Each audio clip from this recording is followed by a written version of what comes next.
यह कहानी एक छोटे से गांव के बालक रामू की है। रामू का परिवार बहुत गरीब था और उसके माता पिता दिन भर काम में व्यस्त रहते थे।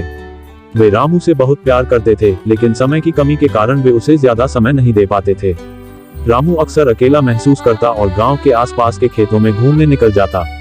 एक दिन रामू खेतों में खेलते खेलते बहुत दूर निकल गया। उसे नई जगहों पर घूमना और चीजों को देखना बहुत अच्छा लगता था। चलते चलते वह एक घने जंगल के किनारे पहुंच गया। जंगल की गहराई और शांति ने उसे आकर्षित किया और बिना सोचे समझे वह जंगल के भीतर चला गया।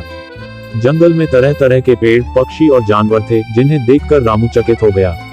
उसे यह सब बहुत रोमांचक लगा और वह जंगल के भीतर और गहराई में जाता गया। पर जल्द ही उसे एहसास हुआ कि वह रास्ता भटक गया है। चारों ओर बस घना जंगल था और उसे वापस गांव का रास्ता समझ नहीं आ रहा था। डर और थकान से वह एक बड़े पेड़ के नीचे बैठ गया। उसकी आंखों में आंसू आ गए, क्योंकि उसे अपने माता पिता की याद आ रही थी।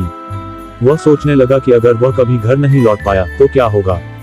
तभी एक वृद्ध आदमी जो लकड़ियां इकट्ठा कर रहा था, रामू के पास आया। उसने रामू को देखा और पूछा, बेटा तुम यहाँ अकेले क्या कर रहे हो?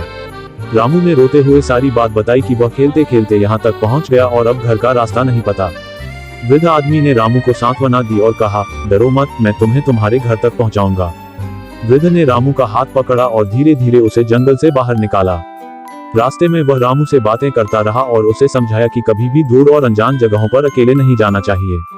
कुछ ही देर बाद वे गांव पहुंच गए, जहां रामू के माता पिता उसे खोज रहे थे। अपने बेटे को सुरक्षित देखकर उनकी आंखों में आंसू आ गए। रामू ने अपने माता पिता को गले लगाया और उनसे माफी मांगी। उस दिन के बाद रामू ने कभी भी अकेले दूर जाने की हिम्मत नहीं की। उसने सीख लिया कि अपने माता पिता के पास रहना और उनकी बात मानना कितना जरूरी है।